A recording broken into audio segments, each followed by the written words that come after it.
Now, back to that Kevin Show with Kevin McCullough. All right, ladies and gentlemen, I am glad to welcome back my next guest. He has not been with us in this capacity in 2023, but this story is so big, I felt like we needed to talk with him directly. He is the international leader, director, president, chief bottle washer. He does everything for Christian Solidarity International on the international scale, and we are so honored to have him back. Dr. John Eibner, thanks for being here.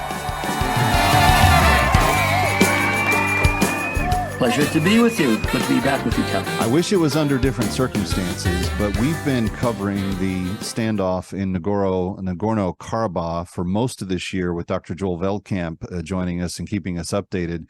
But yesterday there was a turn in the for the worse in the relationship between Azerbaijan and the citizens of Nagorno-Karabakh. Can you bring us up to speed on what's happening there?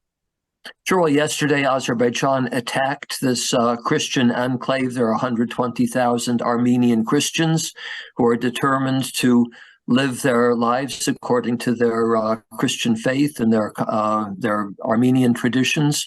And Azerbaijan claims it's their territory, and Azerbaijan has a long history of genocidal actions. I wrote a report 30 years ago with the Baroness Cox, Ethnic Cleansing in Progress. And today I would refer to it as ethnic religious cleansing in progress, and it is still in progress. And they finally made another attack on the population there. People are panicking. There was a ceasefire declared today, but the reports that we get is that there are still shooting. Thousands of people are huddled together at the airport, hoping that they can be evacuated. It's a really horrible situation. As I say, we've seen it coming for a long time. We issued a genocide warning back in December of last year. And so this ethnic cleansing genocide has been coming at us in slow motion. The world has watched and observed. It's not something that the international community and our national leaders and international leaders don't know about.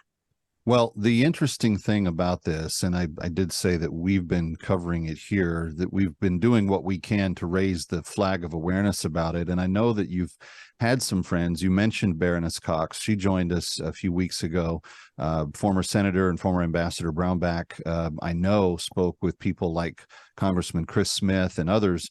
And the congressman from New Jersey reached out directly, open letter directed at the president just a week ago, saying that the Biden administration needs to do something about this because the situation is deteriorating. It looks like if Azerbaijan has resorted to, and you mentioned an attack, let me be specific for my viewers and listeners, this is not in any way symbolic. This is military action that they were taking against the region.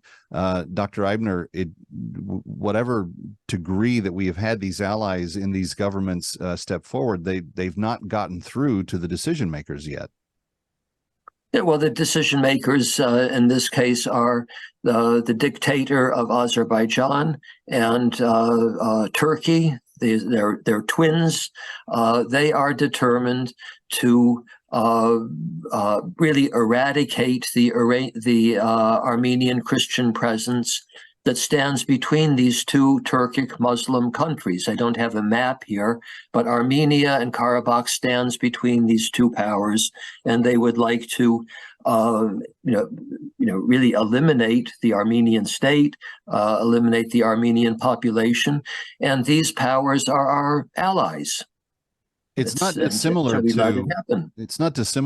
the fight over the Temple Mount in Jerusalem when you think about it, two sides claiming that this is their historic land. But you mentioned that the Armenians have been there for generations. The Armenians are some of the earliest Christians recorded, and Nagorno-Karabakh, as I've learned through our coverage, is one of the sacred places that they've always been. So this is really very, very important to them, and the road that connects mainland Armenia to Nagorno-Karabakh has been consistently blockaded and other things, trying to starve with a siege that city.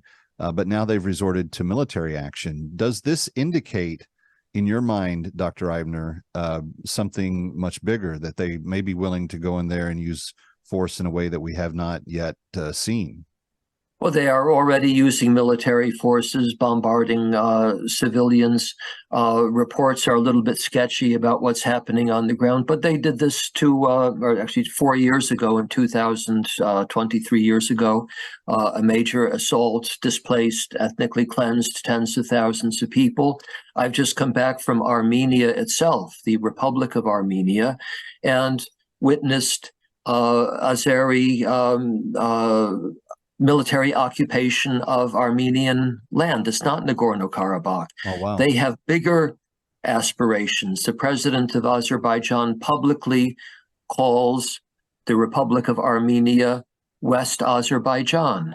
It is important that you call. What Dr. Eibner said is vital.